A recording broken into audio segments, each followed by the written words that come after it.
¿Cómo les va? Amigas y amigos, gracias por estar ahí. Aquí estamos otra vez en Historias Argentinas, recorriendo este camino de reflexiones y de descubrimientos, siempre desde nuestra orientación, ¿no es cierto?, del revisionismo nacional, popular y federalista. Gracias por los mensajes que nos llegan.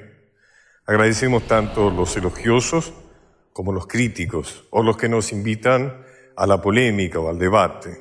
Hoy vamos a ocuparnos de una figura muy polémica. Y en la historia argentina tenemos verdaderamente figuras polémicas. Sin duda, Juan Manuel de Rosas lo es. Julio Argentino Roca, Bartolomé Mitre. Y hoy nos vamos a ocupar de alguien que quizás se lleva el premio de la polémica en nuestra historia, que es Domingo Faustino Sarmiento. Un hombre con claros muy claros y oscuros muy oscuros. Bueno, los invito a que empecemos este recorrido.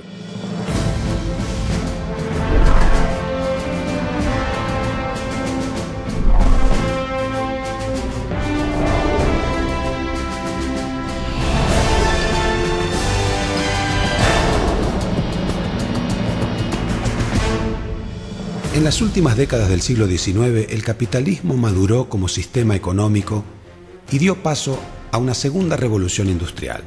Gran Bretaña, hasta entonces el país que había dominado la industrialización, vio emerger fuertes competidores como Estados Unidos de América, Alemania, Rusia y Japón. Al mismo tiempo, Karl Marx escribe El Capital, donde analiza el proceso de producción y las relaciones de clase que surgían al ritmo de la industrialización. En México, Porfirio Díaz llega a la presidencia en 1876, donde se mantendría durante más de 30 años, en una época conocida como el Porfiriato, que culminará en 1910 con la Revolución Mexicana.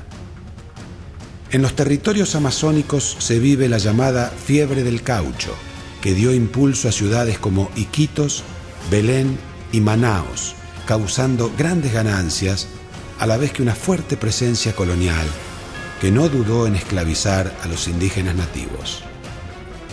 En 1880 se realiza el primer intento de construir el Canal de Panamá, obra que concluye recién en 1913.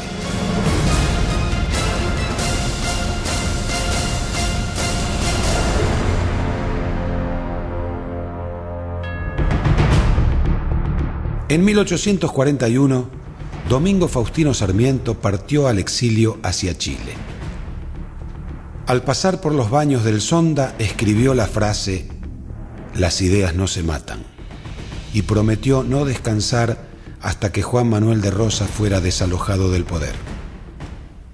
En Chile, Sarmiento escribió en el diario El Mercurio y en El Heraldo Nacional, creado para la propaganda en contra de Juan Manuel de Rosas.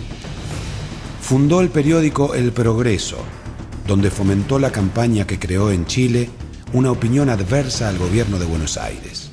Sobre el bloqueo francés al puerto de Buenos Aires de 1838, Sarmiento escribía tiempo después: «En la guerra con la Francia no se mezclaba para nada la patria argentina.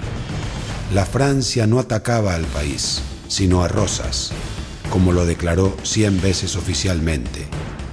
Y Rosas no defendía tampoco al país, sino su poder para encarcelar y matar sin proceso».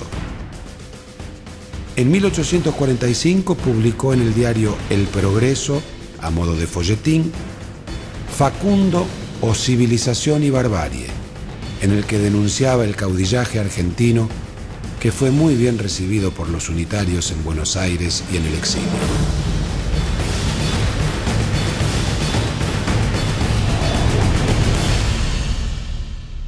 Bueno, este informe que acabamos de escuchar de alguna manera repite la línea de la historia que siempre nos enseñaron y que nos contaron, y es el propósito de disimular los aspectos más cuestionables de Sarmiento, y no se sabe cómo termina hablando mal de Rosas. Hay aspectos cuestionables de Sarmiento que tiene que ver con esto. Cuando él está exiliado en Chile, exiliado del gobierno de la Confederación Rosista, él inicia una campaña en contra del restaurador. Pero no es cualquier campaña. Él lo que quiere hacer es crearle un conflicto internacional. Y entonces no tiene mejor idea que promover el derecho chileno a ocupar la Patagonia. Empieza casi diariamente publicando editoriales sobre este tema. Lo hace con mucho entusiasmo, con mucha pasión, con mucha frecuencia inclusive, ¿no? Por ejemplo, fíjense lo que escribe Domingo Faustino. ¿Queda duda después de todo lo que hemos dicho que sobre la posibilidad de hacer segura la navegación del estrecho y de establecer allí poblaciones chilenas? Pero se hará para aclararlas o desvanecerlas, permanecer en la inacción meses y meses, es decir, está estimulando a los chilenos a ocupar la Patagonia, ¿no es cierto? Es dar por sentado que la tradición, el hábito o la falta de datos establece como cierre, abandonarse a discusiones estériles, porque carece de bases sólidas y la opinión de este o de aquel, aguardar que de las Islas Malvinas venga un inglés y levante una cabaña en el estrecho y les diga, ya la Inglaterra está en posesión. Está defendiendo los derechos argentinos, no, está defendiendo los derechos chilenos.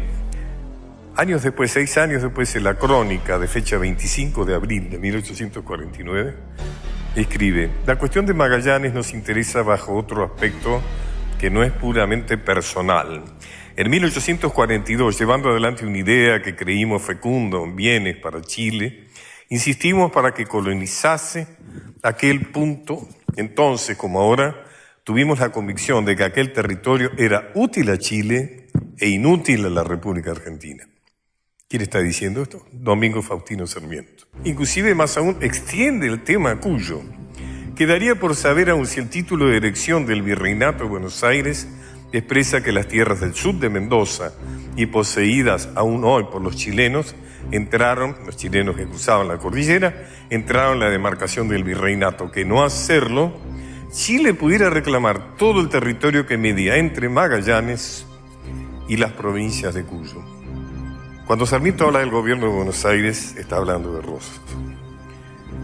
Y realmente, diríamos, todo esto es una prédica indudablemente lesiva, ¿no es cierto?, a la dignidad nacional.